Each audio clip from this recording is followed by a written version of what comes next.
हरे नमः. धर्माचा जणू मूर्तिमान पुतळा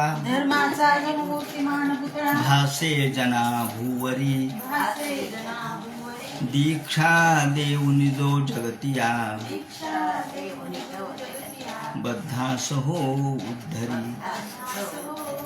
वाणीने वदता भागवती कथा व्यासा प्रती भासला. तो हा गुरु श्री जनार्दन असा पाटांगणी शोभला. सद्गुरुनाथ महाराज की जय. हरे नमः. शौनकोवाच हत्वा स्वरिक्तस्पृध आततायुनो युधिष्ठिरो धर्मवतां वरिष्ठः सहानुजयः प्रत्यवरुद्ध भोजना कथं प्रवृत्तः किमकारशी ततः. भगवान वेदव्यास वर्णन करून सांगू लागले आणि सूत शौनकादिकांचा संवाद चालला आहे. ज्याप्रमाणे शौनकांनी प्रश्न उपस्थित केला, महाराज यानंतर भीष्माचार्यांच्या निर्याणानंतर काय घडलं ते आम्हाला सांगा, आणि युधिष्ठिराने राज्य कशा पद्धतीने केलं आणि त्याचे भाऊ देखील त्याला कशा पद्धतीने मदत करत होते ते आम्हाला सांगा. असं म्हटल्यानंतर सूत सांगायला सुरुवात करतात. वंशम कुरोड वंश दवाग्निर्हृतम. हे शौनकादिका हो.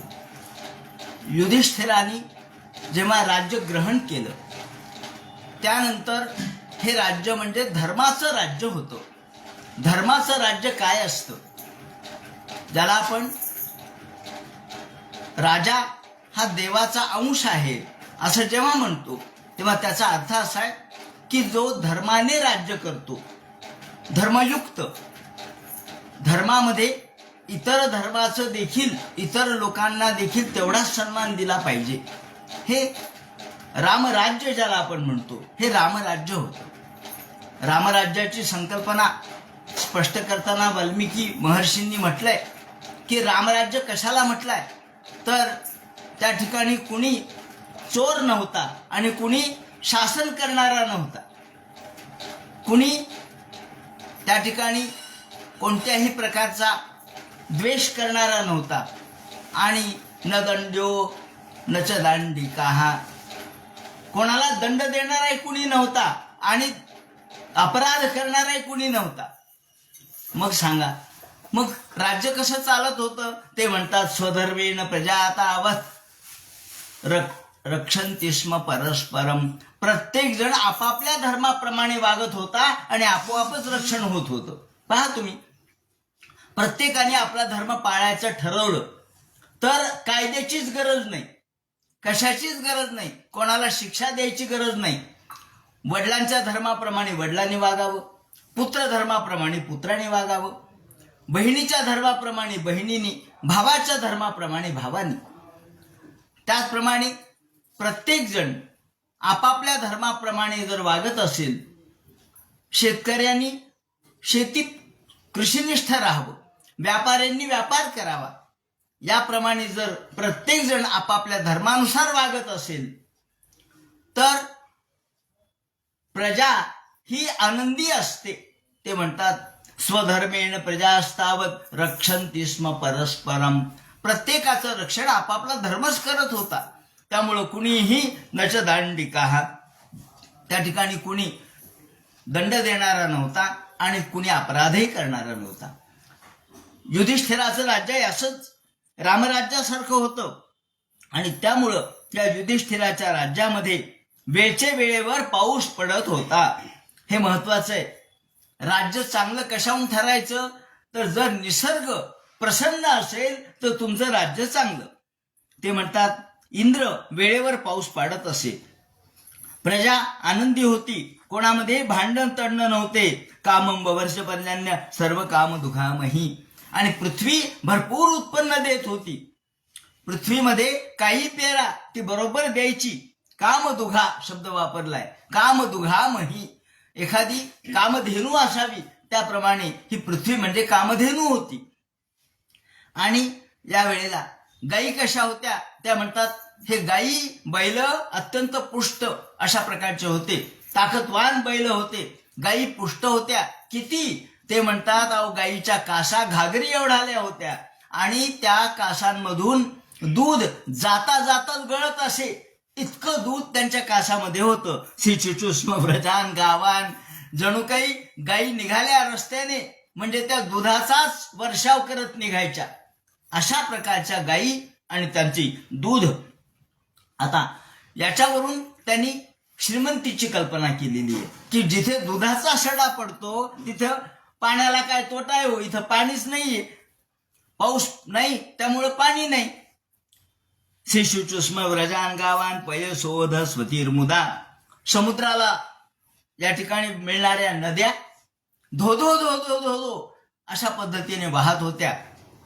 पूर आलेले असायचे नदीला. नद्य समुद्र गिरया, हा नदीमध्ये प्रचंड पाणी धोधो धोधो वाहत असे. गिरी, वन, समुद्र हे सगळे आनंदी होते म्हणजे प्रसन्न होते. आणि वनस्पती विरुद्ध, विरुद्ध म्हणजे औषधी वनस्पती, सगळीकडे वनराजी फुललेली. प्रसन्नता काय असते याचं वर्णन आहे. आपल्याला सगळीकडे जेव्हा हिरवे हिरवे गारगालीचे हरित तृणाच्या मखमालीचे असं जेव्हा आपण वाचतो तेव्हा आपल्याला वाटतं वा वा, श्रावण मासी हर्ष मानसी हिरवळ दाटे चोहीकडे. आता इथं श्रावण मास आलाय पण पावसाचा पत्ता नाही. त्यावेळेला श्रावण मासामध्ये धोधो धोधो धोधो पाऊस पडायचा.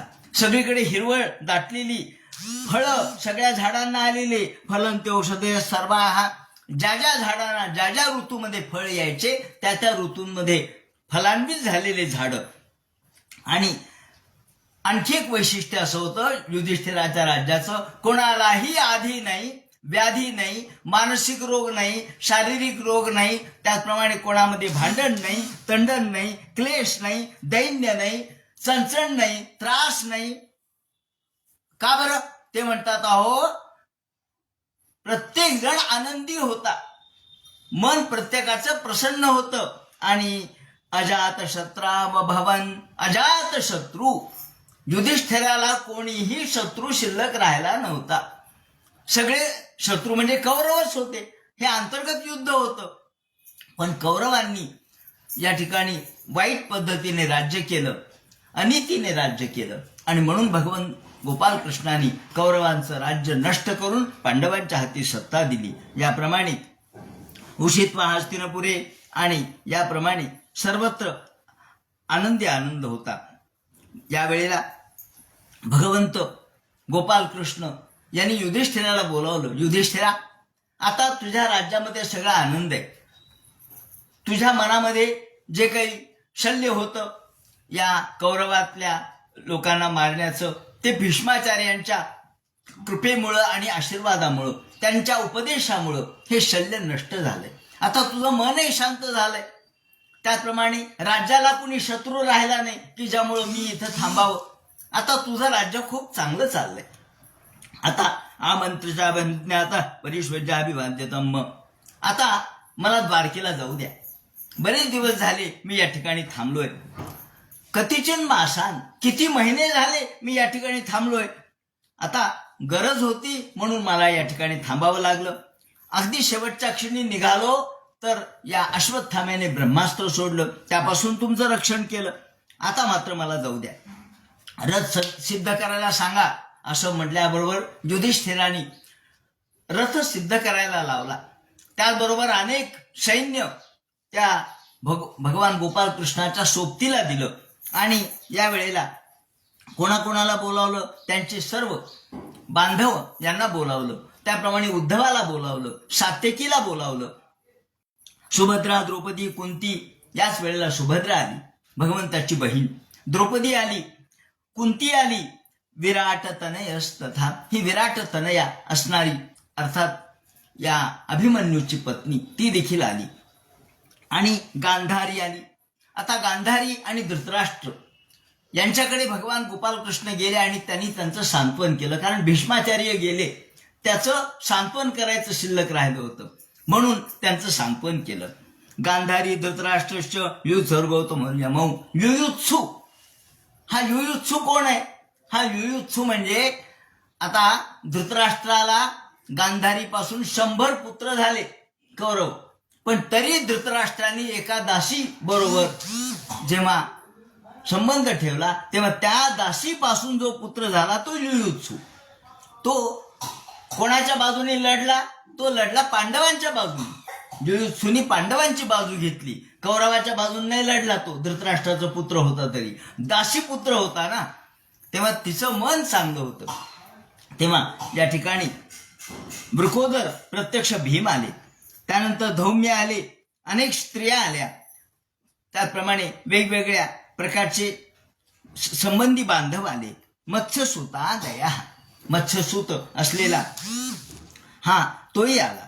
आणि या वेळेला सगळेजण म्हणू लागले, कृष्णा आता तुम्ही चाललात खाऊ. द्रौपदी म्हणू लागली, सुभद्रा म्हणू लागली, कृष्णा अहो तुमचा विरह मी कसा सहन करायचा सांगा ना.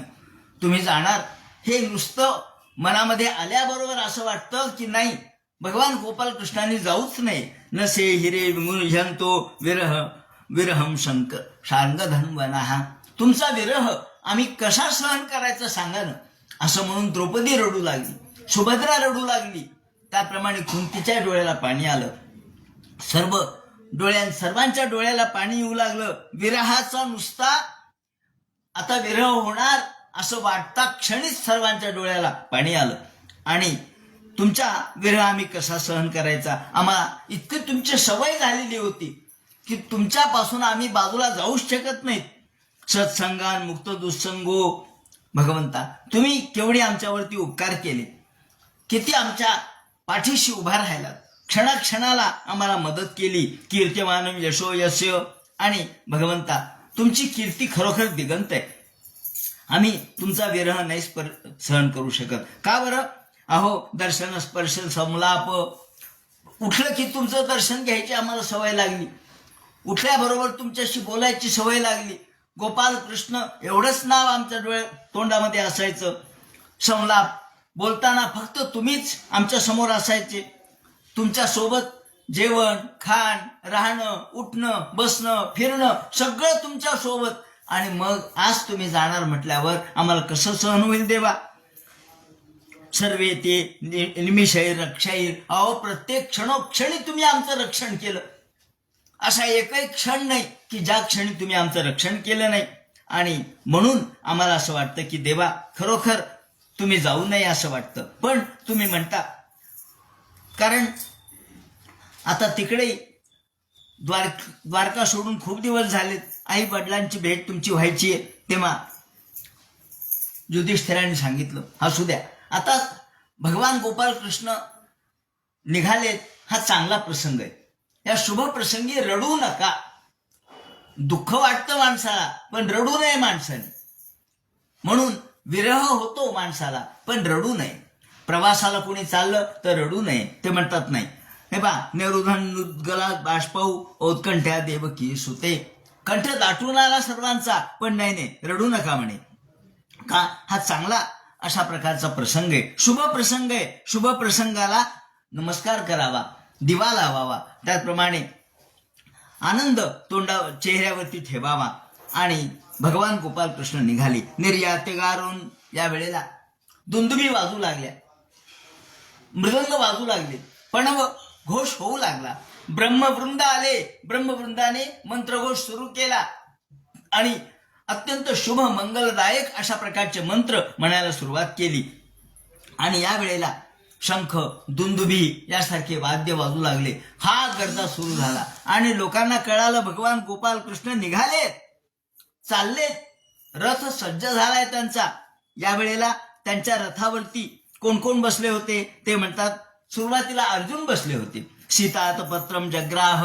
पांढरं स्वच्छ अशा प्रकारचं छत्र त्याने हातात धारण केलेलं होतं आणि त्याला सगळ्या बाजूनी मोती लावलेले होते. त्या छत्राला पांढरं शुभ्र छत्र, ऊन लागू नये म्हणून त्याला मोत्यांच्या जाळ्या लावलेल्या होत्या. सीतातपत्रम जग्राह मुक्तादाम विभूषितम रत्नदंड गुडाकेशाह. आणि त्याला रत्नदंड लावलेला होता. त्या छत्राला रत्नाचा दंड लावलेला होता आणि तो गुडाकेश म्हणजे प्रत्यक्ष अर्जुनाने घेतलेला होता. अर्जुन हा झोपेवर नियंत्रण मिळविणारा म्हणून त्याला गुडाकेश असं म्हणतात. गुडाकाचा ईश, ज्यांनी निद्रेवर विजय मिळवला त्याला गुडाकेश असं म्हणतात. याप्रमाणे अर्जुनाने हा रथ धारण केले, हा दंड धारण केलेला होता आणि त्याच्याबरोबर उद्धव होते, सात्यकी होते. त्या दोघांनी हातामध्ये व्यजन घेतले होते. वारा भगवंताला घालण्यासाठी व्यजन म्हणजे दोघांच्या हातात 2 पंखे होते, उद्धव आणि सात्यकी. विकीर्यमान कुसुमैर, आणि भगवान गोपाल कृष्ण रथावर बसले. हा आता राहा येतो मी, आता तुम्ही थांबा, फार दूर येऊ नका म्हणून रथात बसले आणि रथ निघाला. आता रथ इतका काही वेगात जाणार आहे का? गावातून निघालेत. गावात ही लोकांची गर्दी, कोणी माड्यावर उभे राहिलेत, कोणी उंच उंच अशा प्रकारच्या गोपुरावर उभे राहिलेत, कोणी रस्त्यात थांबलेत. अनेक स्त्रिया यांची गर्दी झालेली आहे. त्याचप्रमाणे माणसांची गर्दी, पुरजनांची गर्दी झाली आहे आणि प्रत्येक घराघराच्या समोर कुंभ भरलेले अशा प्रकारचे कुंभ ठेवलेले आहेत. भगवान गोपाल कृष्ण जाणार आहेत. तिथून सर्वांच्या प्रत्येकाच्या घराच्या समोर केळीचे स्तंभ उभे केलेले होते. सर्वांनी सुशोभित केलेली होती सगळी नगरी. आपल्या भगवान गोपाल कृष्णावर एवढं प्रेम होतं सर्वांचं की सर्व स्त्रिया, मुलं, माणसं हे त्या ठिकाणी उंच उंच माड्या हुड्यावर बसून स्त्रिया पाहत होत्या.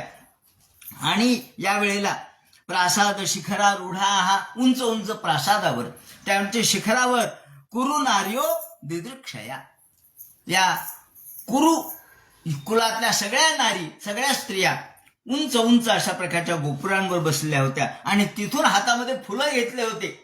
हे फुलं आपण समोर निघाले भगवान की त्यांच्या अंगावर फुलं टाकू म्हणून सगळ्यांनी हातामध्ये ओंजळीमध्ये फुलं घेतलेले होते. विवृषो कुसुमे कृष्णे प्रेम व्रीडा स्मिते क्षणा, आणि गोपाल कृष्ण असं वरती पाहतात, वरतून फुलं पडतायत आणि गोपाल कृष्णाची दृष्टी सगळीकडे. कृष्णाने आपल्याकडे पाहिलं की स्त्रियांना लाज वाटावी, त्याने एकदम आपलं मुख खाली करावं. याप्रमाणे कृष्णाच्या स्मितहास्याने सर्वांना आनंद झाला. स्त्रिया लागू लागल्या आणि यावेळेला अश्रूयताम शेष सत्या, यावेळेला विकीर्यमान कुसुमैर, सगळीकडे संपूर्ण त्या रस्त्यावर सुद्धा फुलं अंथरले होते. सगळ्या रस्त्यावर फुलांचाच चढा पडलेला, सगळीकडे फुलं अंथरलेले, जणू काही त्याचं अंथरून केलेलं होतं. आणि अश्रूयताम शेष सत्यास्तत्र तद्विजयरिता, हा ब्राह्मण घोष चाललेला, ब्रह्म वृंदांचा वेद घोष चाललेला होता. आणि स्त्रिया काय बोलतायत, भागवतकारांनी इतकं सूक्ष्म वर्णन केलंय. स्त्रिया काय बोलू लागल्या, या सगळ्या स्त्रिया वेगवेगळ्या आपल्या उंच उंच माड्या हुड्यांवर उभ्या होत्या. त्यापैकी काही स्त्रिया काय बोलतायत ते म्हणतात, नाना रूपानुरूपाश्च निर्गुण सुगुणात्मनः अन्योन्यमासित संजल्प उत्तम श्लोक चेतसाम. आता या ठिकाणी कौरवेंद्र पुरस्त्रीणाम सर्वश्रुती मनोहरा, सर्वश्रुती मनोहरा. श्रुती मनोहर शब्दाचा साधा अर्थ असा आहे की कानाला गोड वाटणार. श्रुती म्हणजे कान, मनोहर म्हणजे गोड, कानाला गोड वाटणार. पण टीकाकार श्रीधराचार्य म्हणतात एवढाच याचा अर्थ नाहीये, हा फक्त शाब्दिक अर्थ झाला, डिक्शनरी मिनिंग झाला. खरा त्यातला तात्पर्य अर्थ कोणता आहे? श्रुती मनोहरा. श्रुती म्हणजे श्रुती, वेद. या स्त्रिया काय बोलत होत्या? वेदातलं ज्ञान बोलत होत्या. श्रुती मनोहरा, श्रुती म्हणजे वेद, वेदातलं तत्वज्ञान जे सुंदर आहे, त्या वेदातल्या सुंदर तत्वज्ञानाचा जणू काही आपल्या शब्दामधून त्या प्रगटीकरण करत होत्या. म्हणून ते म्हणतात, काय म्हणत होत्या ह्या स्त्रिया? त्यातल्या काही स्त्रिया म्हणत होत्या, भगवान गोपाल कृष्ण नानुरूपानुरूपाश्च निर्गुण सुगुणात्मा. हा जो समोर बसलाय ना गोपाल कृष्ण रथामध्ये, हा निर्गुण, निराकार, निर्विकार असणारं परब्रह्म आहे. हे प्रत्यक्ष परब्रह्म आहे, पण सगुण साकार झालेले. हे प्रत्यक्ष परब्रह्म आहे, नाना रूप धारण करणारं, आणि आज गुणात्मनः, अनेक गुण धारण करणारे गोपाल कृष्ण म्हणजे निर्गुण, निराकार, निर्विकार, निष्कल परब्रह्म आहे. अन्योन्यमासित संकल्प, एकमेकीशी बोलत होत्या. एकमेकीला सांगत होत्या, बघा हा जो गोपालकृष्ण आहे ना, हा प्रत्यक्ष परब्रह्म आहे. असं आहे का? सवय किलायम पुरुष पुरातनो. अहो, हा पुरातन पुरुष आहे. हा काही या आत्ता जन्माला आलेला वसुदेवाचा मुलगा नाहीये, हा देवकीचा मुलगा नाही. पुरातनो एक आसीत, हा सर्वात प्राचीन असणारा पुरातन, या सगळ्या जगाचा मूळ असणारा भगवान प्रेरक आहे. हा जगाचा खऱ्या अर्थाने करता धरता आहे. आणि अग्रे गुणेभ्यो जगतात्मनीश्वरे. आणि भगवान गोपाल कृष्णाकडे पाहत पाहत सर्वांनी नमस्कार केला. सर्वांची दृष्टी भगवंताकडे होती. आपली सुप्त शक्ती भगवान प्रगट करतो आणि या विश्वामध्ये लीला करतो. सुप्त शक्ती म्हणजे माया, भगवंताची सुप्त शक्ती म्हणजे माया. आणि ज्याच्यामध्ये संपूर्ण विश्व निमीलित होतं, म्हणजे ज्या वेळेला प्रलय काल होतो, सांवर्त म्हणजे चतुर्थ प्रलय होतो, सांवर्तक प्रलय होतो, त्यावेळेला संपूर्ण विश्व हे पंचमहाभूत, पंचतन्मात्र, पंचतन्मात्रेतून मग अहंकार, अहंकारातून मग या आपल्याला मुख्य तत्व असणारं अहंकाराचं ते, आणि त्याच्यामधून माया, मायेतून परब्रह्म. या वेळेला जीव सुद्धा एकरूप होतो. मग यांनी प्रश्न असा उपस्थित केलाय की अहो, जीव तर सनातन आहे, मग तो कसा काय एकरूप होईल? ते म्हणतात, तो जडत्व त्यातलं जे आहे ना, ते एकरूप होतं. त्यातलं जीवातलं जे जडत्व आहे, जे माईक तत्व आहे, जो अज्ञान आहे, ते इथं एकरूप होतं. म्हणून अग्रे गुणेभ्यो जगतात्मनीश्वरे निमीलितात्मनीषु सप्तशक्तीषु. आणि मग पुन्हा भगवान प्रगट होतो. ते म्हणतात, ईश्वरे लीनरूपेषु जीवेषु सत्स्वत्यर्थः. म्हणजे जीवामधलं जे लीन काय होतं, तर ते म्हणतात माईक स्वरूप फक्त लीन होतं, जडत्व फक्त लीन होतं. जीवोपाधिभूत सत्वादी शक्ती लय एव जीव लय इत्यर्थ. जीवोपाधी, उपाधी लीन होते, जीव लीन होत नाही. म्हणून या ठिकाणी उपाधी जीवाची जी आहे पंचमहाभूतात्मक किंवा अहंकारात्मक, ती उपाधी लीन होते. याप्रमाणे गुडा वक्रा. आता गुडाकेश शब्दाचा दुसरा एक अर्थ या ठिकाणी असा दिलेला आहे की गुडाकेश म्हणजे गुडाक म्हणजे निद्रा, आणि त्यावर ज्याचं नियंत्रण आहे तो गुडाकेश. दुसरा अर्थ असा आहे की गुडा वक्रा. गुडा म्हणजे वक्रा, म्हणजे अर्जुनाचे सुद्धा केश कसे होते? कुरळेच होते. अर्जुनाचे केस कुरळे होते आणि कृष्णाचे केस कुरळे होते. तेव्हा कुरळ्या केसाचा म्हणून अर्जुनाला गुडाकेश म्हटलेले आहे. गुडा वक्रा असं म्हणतात केशा यस्येत अत्यंत इति इत्यर्थ, असं या ठिकाणी म्हटलंय. याप्रमाणे भगवान गोपालकृष्ण निघाले आणि या वेळेला स एव योनिर निजवीर्य चोदिताम. आणि याप्रमाणे भगवान आत्ममायेने सर्व विश्व आपल्यामध्ये सामावून घेतो आणि पुन्हा प्रकट करतो. अनाम रूपात्मन. हे सगळं वेदातलं ज्ञान ह्या स्त्रिया बोलू लागल्या. पहा, स्त्रिया किती शहाण्या होत्या, वेदच बोलू लागल्या. सवा अयम यत पदमत्र सूर्यो. आणि दुसऱ्या स्त्रिया म्हणू लागल्या, अहो हा गोपाल कृष्ण म्हणजे सामान्य नव्हे. अहो, मोठ्या मोठ्या योग्यांना जो कळत नाही, जे धारणा करतात, ध्यान करतात, त्याचप्रमाणे प्राणायाम करतात, प्रत्याहार करतात, जितेंद्रियात जे जितेंद्रिये आणि मातरेश्वनाः. मातरेश्वर म्हणजे वायू, वायूवर जे नियंत्रण मिळवतात असे महायोगी, त्यांना सुद्धा हा भगवान कळत नाही. पश्चंती भक्ती उत्कलिता आत्मनात्मना.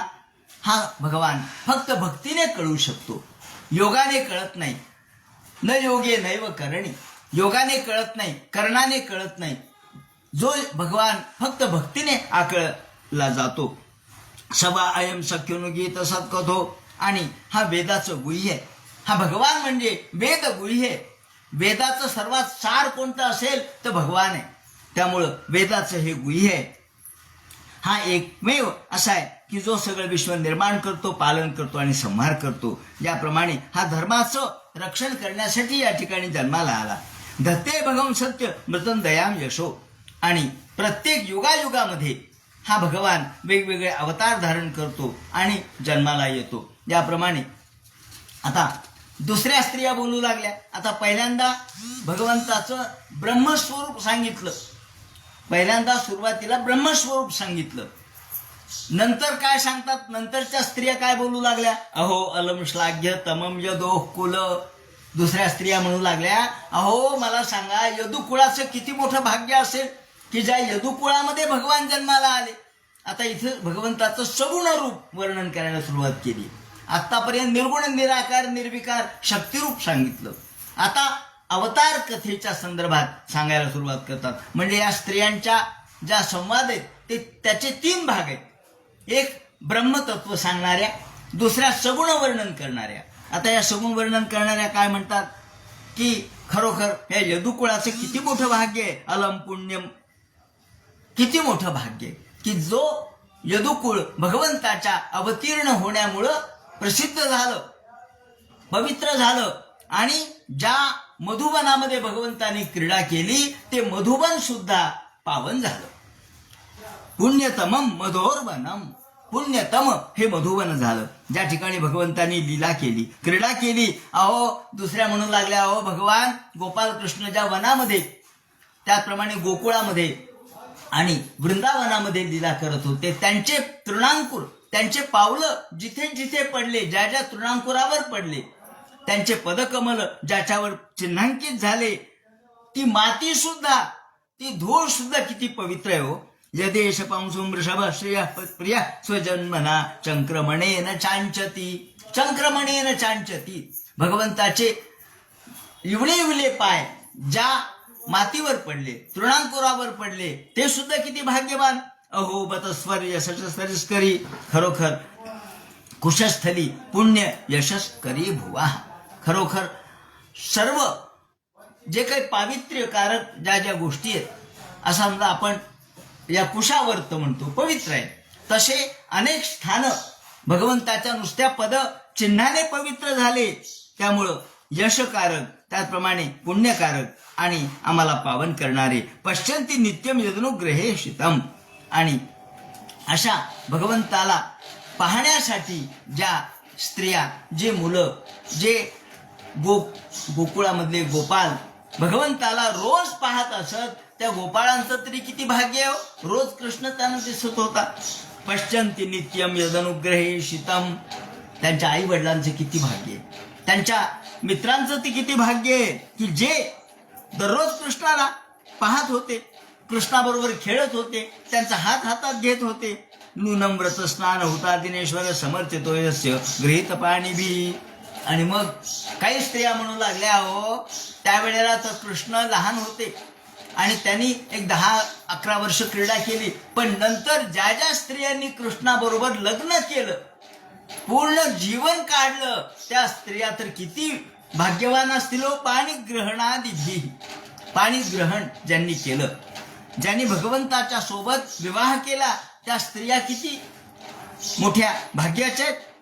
पिबंती या सख्यधरामृत मुहूर, ज्या भगवंताच्या सोबत राहिल्या, ज्यांना भगवंताचा अंगसंग मिळाला, ज्यांना भगवंताच्या सोबत राहून संसार आणि परमार्थ दोन्ही करता आला, त्या स्त्रिया किती भाग्यवान.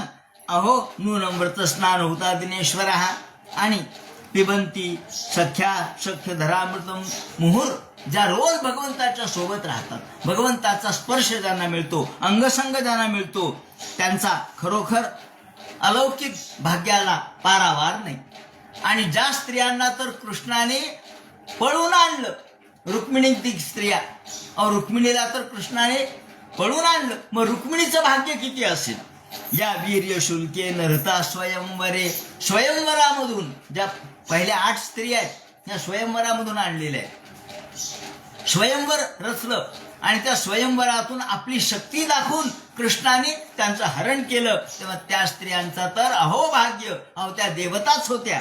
या वीर्य शुल्के नरता स्वयंवरे प्रमथ चैद्य प्रमुखादी सुष्मिणा.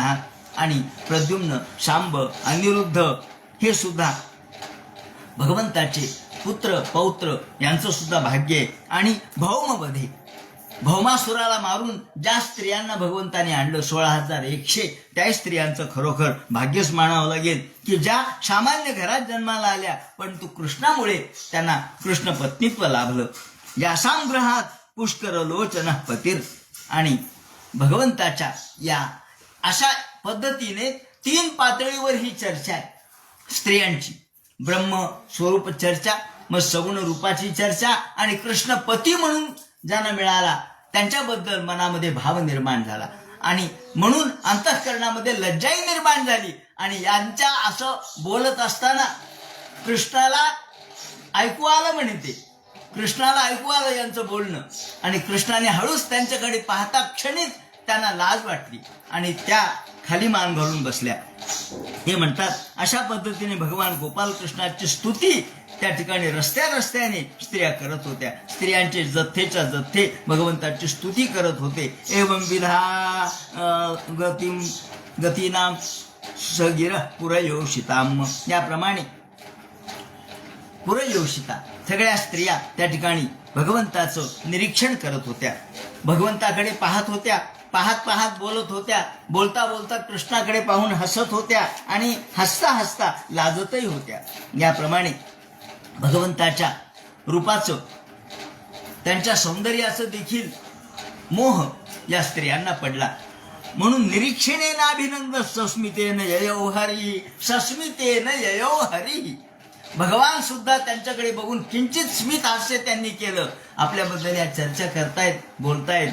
म्हणजे कृष्ण हा स्त्रियांना किती प्रिय होता, कृष्णाचं रूप स्त्रियांना आकर्षित करणारं होतं.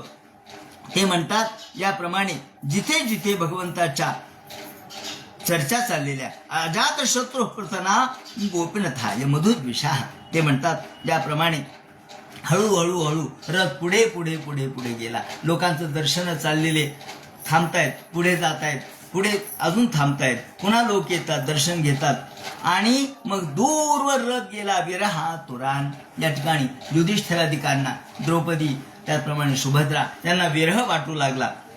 मात्र यावेळेस युधिष्ठिरांनी सैन्य दिलं होतं भगवंतासोबत. न जाणो काही कुणी आक्रमण केलं तर भगवंताचं संरक्षण करायला पाहिजे, म्हणून या वेळेला भगवान कुठून कुठून गेले याचं वर्णन केलेलं आहे.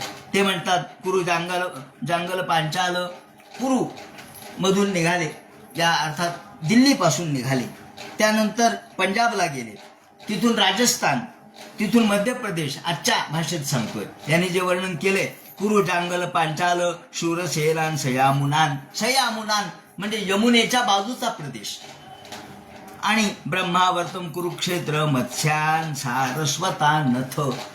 हे जे वर्णन आहे हे त्या त्या काळातल्या गावांची नावं होती. पण आजच्या भाषेमध्ये सांगायचं तर दिल्लीपासून पुढे पंजाब, राजस्थान, वालुकामय प्रदेशातून प्रवास, ज्या ठिकाणी पाणी कमी आहे अशा ठिकाणाहून प्रवास म्हणजे राजस्थान, त्यानंतर मध्य प्रदेश, मग सौराष्ट्र, मग गुजरात, मारवाड आणि मग द्वारका. अशा पद्धतीने भगवंतांनी प्रवास केला. मरुधन्व मतिक्रम्य, मरुधन्व म्हणजे राजस्थान, जिथे वाळूच जास्त आहे, पाणी कमी आहे. शौवीरा भीरयोः परान आनर्तान भार्गवो पागात. आणि आनर्त प्रदेशाला आले. आनर्त प्रदेशाला आल्याबरोबर तिथं आता तिथून भगवंताचं द्वारका अत्यंत जवळ अनर्थापासून. अनर्थान भार्गवो पागान असं वर्णन केलेलं आहे. अनर्थ ही स्तूयमानस्य पुनीत. हा अनर्थ प्रदेशामध्ये आल्याबरोबर तिथे सर्व लोकांनी ज्या ज्या ठिकाणी भगवान जातील त्या त्या ठिकाणी त्या गावामध्ये त्यांचा सत्कार व्हायचा. त्यांना त्या ठिकाणी लोक आहेर अर्पण करायचे. ज्याप्रमाणे ज्या ज्या ठिकाणी ते गेले असे काय नुसते लोकांच्या सारखे गेले नाही. जिथे जिथे जातील तिथे तिथं स्वागत होत होतं. त्यांना आहेर वगैरे अर्पण करायचे, वस्त्र प्रावरण अलंकारादी गोष्टी अर्पण करायचे. तत्र तत्र हतत तत्रैर हरिः प्रत्युददार्हणः. ज्या ज्या ठिकाणी भगवान जात असत त्या त्या ठिकाणी त्यांना लोक त्यांचं स्वागत करायचे. याप्रमाणे करता करता करता ते म्हणतात भगवान गोपालकृष्ण तत्र देशे कुठपर्यंत आले तर हे अनर्थ प्रदेशात आल्याबरोबर तिथं भगवंतानी संध्याकाळ झालेली होती. पश्चात गविष्ठो गांस्तदा. ते म्हणतात त्यानंतर अनर्थ प्रदेशामध्ये आल्याबरोबर संध्याकाळ झाली. सायं भेजे दिशम पश्चात. आणि समुद्र समुद्रामध्ये सूर्य बुडाला. ते म्हणतात अशा पद्धतीने, अर्थात संध्याकाळ झाली, अनर्था सोपव्रज, अनर्थ प्रदेशात आल्याबरोबर भगवंताने आपला शंख वाजवला. हा शंख कसा होता याचं वर्णन त्यांनी केलेलं आहे. दद्मोदरवरस्तेषाम विषादम शमयन्निव, सर्वांच्या मनामध्ये आनंद निर्माण करणारा आणि दुष्टांच्या मनात भीती निर्माण करणारा असा हा शंख होता. हा कसा शंख होता याचं वर्णन केलेलं आहे. शंख पांढरा स्वच्छ अशा प्रकारचा शंख. स उच्चकाशे धवलो दरो दरो, त्याचा धवल अशा प्रकारचा उदर, उदर म्हणजे आतला भाग, पोट. शंखाचा आतला भाग अत्यंत पांढरा शुभ्र, संपूर्ण शंखच पांढरा शुभ्र, त्याचा आतला भाग अजून पांढरा शुभ्र होता. आणि भगवंतानी तो हातामध्ये घेतला. भगवंताचे कर कमल म्हणजे कमलाप्रमाणे लाल भगवंताचा हात, त्याच्यावरती तो शंख ठेवला आणि जणू काही असं वाटलं की कमलामध्ये, लाल कमलामध्ये राजहंस बसावा, लाल कमलामध्ये राजहंस बसावा. त्याप्रमाणे तो कमल भगवंताच्या कर कमलामध्ये हा धवल अशा प्रकारचा शंख शोभू लागला. ते म्हणतात स उच्चकाशे धवलो दरो दरो विरुक्रमस्या धर्षोण शोणिमा दाधमायमान. आणि त्या हाताचा जो लालपणा आहे, लाल रंग आहे, तो प्रतिबिंबित होत होता कुठे? शंखामध्ये.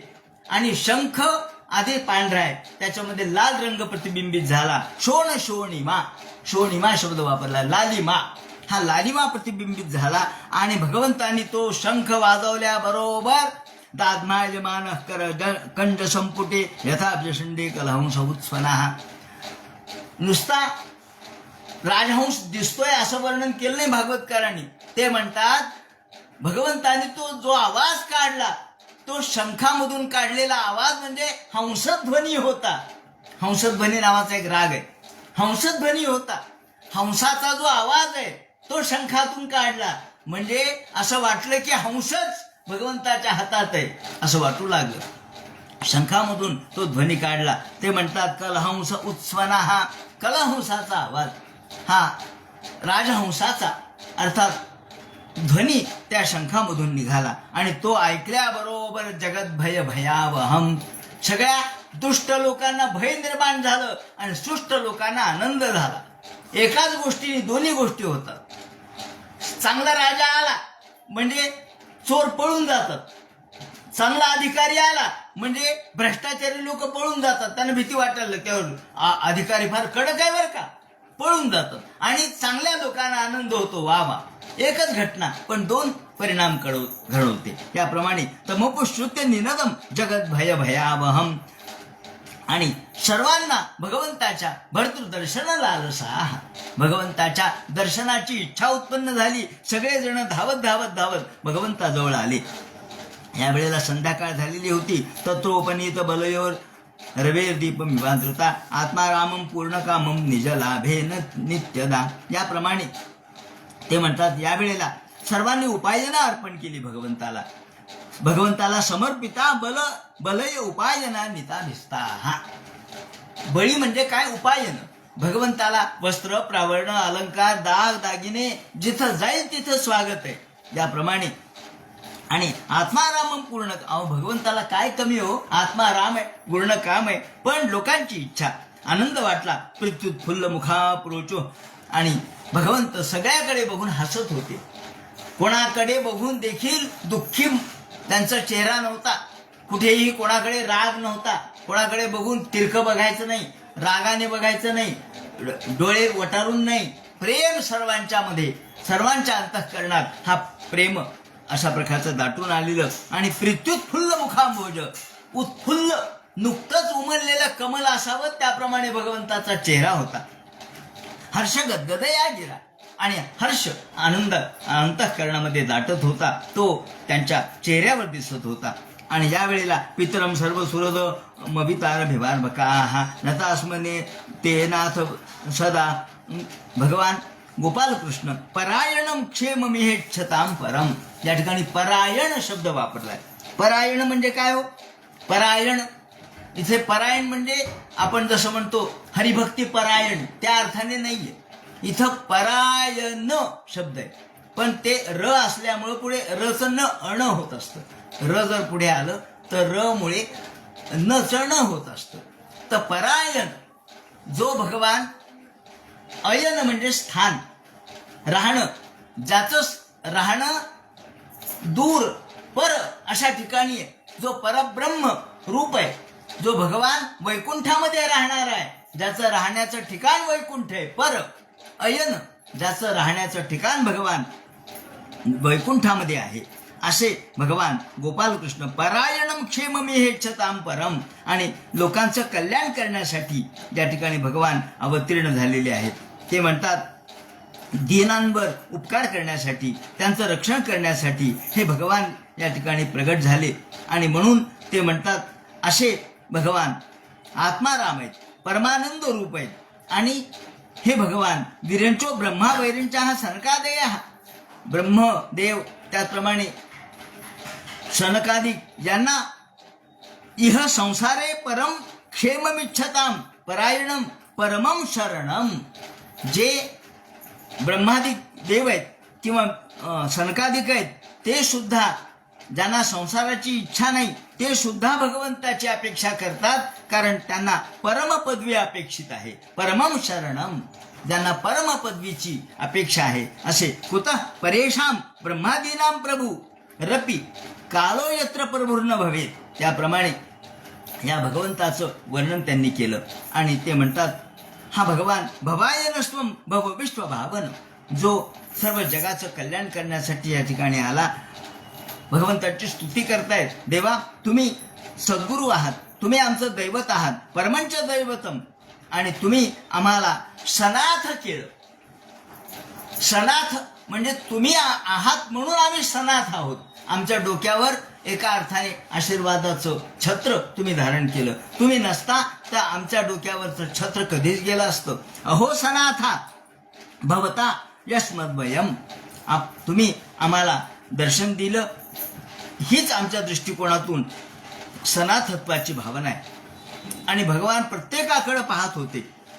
आता भगवान द्वारकेमध्ये येऊ लागलेत, निघालेत. प्रेमस्मित स्निग्ध निरीक्षणाननम पश्चिम रूपम तव सर्व सौभगम, आणि भगवंताचं प्रेमस्मित असणारं रूप सगळ्यांकडे मोठ्या प्रेमाने पाहत होते, सर्वांना आशीर्वाद देत होते. आणि या वेळेला सगळेच यर्ह्यंबुजाक्षा सगळे भगवंताला पाहण्यासाठी, नमस्कार करण्यासाठी त्या ठिकाणी आलेले आहेत. ते म्हणतात मधुभोज दशारहारह, आणि सगळे भगवंताची वाट पाहत आहेत द्वारकेमध्ये. कोणकोणते? आता हे सगळे कुल भगवंताचेच आहेत, म्हणजे एकाच यादव कुलातून निर्माण झालेले आहेत. कोणते? मधु, भोज, दशार्ह, कपूर, अंधक आणि वृष्णी, एवढे कुल आहेत. अंधक हा देखील यादवांचाच भाग आहे. म्हणजे यादव हा शब्द मोठा आहे, पण त्या यादवांच्या मध्ये सुद्धा प्रत्येकाचे कुल छोट्या छोट्या आडनावाने प्रसिद्ध आहेत. त्यापैकी कोणते? मधु, ज्या मधुवनामध्ये भगवंताने क्रीडा केली ते मधु. त्यानंतर भोज, भोज कुलामध्ये. त्यानंतर दशार्ह, त्यानंतर अर्हक, अर्हक, त्यानंतर अंधक, अंधक हाही त्याच ठिकाणी आहेत. वृष्णी आणि आत्मतुल्य बलेर गुप्ता नागैर भोगवती मिव, याप्रमाणे द्वारकेचं वर्णन ते करतायत. द्वारकेमध्ये आले भगवान. द्वारकेमध्ये आल्याबरोबर सर्वांना आधीच कळालं होतं की भगवान येणार आहेत, कारण अनर्थाला आले हे कळल्याबरोबर द्वारकेला येणार हे कळल्यामुळं सगळी पूर्ण नगरी सुशोभित केली होती. सगळीकडे पताका लावलेल्या होत्या, सगळीकडे तोरणं लावलेले होते, सगळी पूर्ण रस्त्यावर चंदनाचे सडे टाकलेले होते, सगळ्या बाजूनी हे दीपस्तंभ उभे केलेले होते, सगळ्या बाजूनी या कदली स्तंभ उभे केलेले होते. प्रत्येक घराच्या समोर दधी आणि अक्षता ह्या ठेवलेल्या होत्या. भगवंताचं स्वागत करायला सगळेजण तयार होते. आणि या वेळेला भगवान गोपालकृष्ण हे प्रवेशल्याबरोबर सगळे लोक त्यांच्या समोर आले. मधु, दाशार्ह, अंधक, वृष्णी हे सगळ्या कुलातले लोक. आणि या ठिकाणी प्रत्येक गोष्टीचं वर्णन केलंय की उद्यानोपवना राम, द्वारका कशी होती, द्वारकेमध्ये काय काय होतं. उद्यानं होते. उद्यान म्हणजे काय, उपवन म्हणजे काय, याचं वर्णन या ठिकाणी केलेलं आहे. प्रत्येक गोष्टीत उद्यान उपवन एकच अर्थाचे शब्द नाहीयेत. ते म्हणतात उद्यान म्हणजे जिथे फळांचेच झाड आहे. मग त्या ठिकाणी जांभळं आहेत, त्याचप्रमाणे पेरू आहेत, आंबे आहेत, हे जे फळांचे झाड आहेत, जे नुसते फळांचेच झाड त्याला उद्यान म्हणायचं. त्यानंतर उपवन म्हणजे जिथं फक्त फुलंच आहेत, फुलांचेच झाड आहेत, त्याला उपवन म्हणायचं. त्यानंतर आराम म्हणजे जिथे खेळण्यासाठी जागा आहे, पोहण्यासाठी जागा आहे, लोकांना आराम करण्यासाठी जागा आहेत. क्रीडार्थवन त्याला आराम असं म्हणायचं. या द्वारकेमध्ये अशी व्यवस्था होती सगळीकडं, उद्यानोपवना रामय वृत पद्माकर श्रियम, आणि उंच उंच गोपुर होते, उंच उंच अशा प्रकारच्या इमारती होत्या, आणि त्यावर कृत कौतुक तोरणं लावलेले होते, सोन्याचे चांदीचे चमचम चमचम करणारे. चित्रध्वज पताकाग्रैर, चित्रध्वज लावलेले होते, पताका लावलेल्या होत्या. आणि प्रतिहतातपाम, कृष्ण आता येणार, ठीक आहे, त्यांच्याजवळ छत्र असेल, पण तरी ऊन मी म्हणत असेल ना, मग उन्हाचा त्यांना त्रास होऊ नये म्हणून सगळीकडे अशा प्रकारचे उंच उंच असे मंडप लावलेले होते की कृष्ण येणार आहेत, त्या मार्गावर कृष्णाला उन्हाचा त्रास होऊ नये म्हणून प्रतिहता तपाम असा शब्द वापरलाय. प्रतिहत तप म्हणजे ऊन. याप्रमाणे सम्मार्जित महामार्ग, सगळ्या रस्त्यावरती चंदनाचे सडे टाकलेले. शिक्ताम गंध जलय रुक्ताम, सुगंध सगळीकडे सुटलेला होता. आणि पुष्प अक्षत अंकुर द्वारी ग्रहणांच, प्रत्येक घराघराच्या समोर दधी आणि अक्षता ठेवलेल्या होत्या, फळं ठेवलेले होते, नारळ ठेवलेले होते, केळी ठेवलेल्या होत्या, फणस ठेवलेले होते. अलंकृताम पूर्ण कुंभैर, आणि पूर्ण भरून अशा प्रकारच्या घागरी पाण्याच्या ठेवलेल्या होत्या. हे सगळं शुभत्वाचं प्रतीक आहे म्हणून सांगितलंय. शुभ म्हणजे काय, शुभत्व काय असतं हे आपल्याला माहित पाहिजे. त्याप्रमाणे सगळीकडे धूप लावलेले, दिवे लावलेले, सुगंध सगळीकडे सुटलेला. याप्रमाणे सर्वांनी भगवंताच्या स्वागताची जय्यत तयारी केलेली होती. आणि निशम्य प्रेष्ठमायांतम, आणि वसुदेवाला कळालं भगवान गोपालकृष्ण आपला पुत्र येणार आहे हे कळालं. अक्रूर आणि उग्रसेन ज्यांना कळाल्याबरोबर ते सगळ्यांच्या समोर आले. त्यांनी सांगितलं, अक्रूरा, उग्रसेन राजे होते, उग्रसेनानी अक्रूराला सांगितलं सगळं तयारी करा आणि कृष्णाच्या स्वागताला जा. अहो, हा कृष्ण म्हणजे काय सामान्य नव्हे, परब्रह्म तर आहेच आहे, पण महाभारती युद्ध जिंकून आलेला आहे, किती मोठा पराक्रम करून आलेला आहे. जरी पांडव जिंकले असले तरी पांडव कोणामुळे जिंकले, गोपालकृष्णाशिवाय हे युद्ध जिंकणं शक्य नव्हतं. म्हणून एवढं मोठं महाभारती युद्ध जिंकून आज आपल्याकडे आलाय. हा विजयोत्सव आहे. हा विजयोत्सव जसा काल आपण स्वातंत्र्याचा महोत्सव परवा साजरा केला, हा स्वातंत्र्याचाच महोत्सव आहे, हा विजयोत्सव आहे. प्रद्युम्न चारुदेष्णश्च, प्रद्युम्न चारुदेष्ण शांब, त्याचप्रमाणे प्रहर्ष वेगात, हे सगळ्यांना आनंद झाला. बलराम दादा तेही म्हणले, अरे कृष्ण येणार आहे का, चला आपण त्याच्या स्वागताला जाऊ. म्हणून सगळेजण आनंदाने त्यांच्या स्वागताला निघाले. त्याच्या पुढे वारणेंद्रो, एक मोठाच्या मोठा हत्ती कृष्णाच्या स्वागतासाठी निघाला. वारणेंद्रम पुरस्कृत्य, वारणेंद्र मोठाचे मोठा बलशाली हत्ती. हत्ती म्हणजे लक्ष्मीचं प्रतीक असतो, गजांत लक्ष्मी कशाला म्हणतात, तेव्हा हत्ती म्हणजे लक्ष्मीचं प्रतीक, शुभत्वाचं प्रतीक, म्हणून हत्ती समोर गेला पाहिजे. अफजल खान जेव्हा शिवाजी महाराजांच्याकडे निघाला, त्यांना विडा उचलून की मी त्यांना बरोबर पकडून आणतो नाही तर ठार करतो म्हणून निघाला. चढे घोडिया निशी म्हणजे घोड्यासह त्याला पकडून आणतो अशा प्रकारची प्रतिज्ञा करून निघालेला होता. आणि निघाला की त्याचा हत्ती होता फार मोठा, त्या वेशीतच त्याचा हत्ती मेला. हत्ती का मेला कोणालाच कळलं नाही. अहो, हा हत्ती मरणं म्हणजे तुला झालेला अपशकुन आहे, हे त्याला लक्षात नाही आलं की आपल्याला अपशकुन झालाय. म्हणजे शकून अपशकुनाच्या कल्पना बरोबर आहेत. आणि कृष्ण या ठिकाणी आल्याबरोबर मोठाच्या मोठा हत्ती समोर आला, त्याच्यासोबत ब्राह्मण आले, मंगलवाद्य वाजू लागले, ब्रह्मघोष वेदघोष होऊ लागले, शंख वाजू लागले, तूर्य वाजू लागले, निनाद होऊ लागला. आणि प्रतिजगमुर हरिदृष्टा भगवान गोपाल कृष्ण सर्वांच्याकडे बघून आनंदाने हसत होते. त्यांच्या चेहऱ्यावर मोठं स्मितहास्य होतं आणि प्रणयागत साध्वसा. सगळ्यात पहिल्यांदा कोण आलं समोर? वारमुख्याश्च. वारमुख्या म्हणजे वेश्या, नर्तकी प्रामुख्याने. काय असतं? यांना अपेक्षा असते. हे नर्तक नर्तकी यांना अपेक्षा असते कशाची? पैसे मिळावेत, दुसरं काय. त्या समोर आल्या, त्यांनी नृत्य केलं, गायन केलं. कृष्णाने त्यांना त्यांचे आंदण त्यांना देऊन टाकलं. वारमुख्याश्च शतशो. याप्रमाणे दर्शनोत्सुका. सगळ्यांना वाटलं कृष्णाचं दर्शन घ्यावं. वारयोषिता झाल्या म्हणून काय झालं? कृष्णाचं दर्शन कोणाला नको वाटतं? लसत कुंडल निर्भात. आता श्रीकृष्णाचं वर्णन केलेलं आहे. काय वर्णन केलंय भागवतकारांनी? खरोखर असं वाटतं की आपण आत्ता पाहायला लागलो ते दृक् प्रत्ययी अशा प्रकारचं वर्णन. लसत कुंडल निर्भात. कृष्णाच्या कानामध्ये कुंडल होते, ते कुंडल हालत होते आणि त्या कुंडलाची जी शोभा आहे, प्रभा आहे, ती त्यांच्या गालावर उमटत होती. म्हणजे गालावर कुंडलामधला जो तेज आहे ते गालावर उमटत होतं. लसत कुंडल निर्भात कपोल वदन श्रेया. नट नत्र गंधर्वा सुतमा गधबंदिना.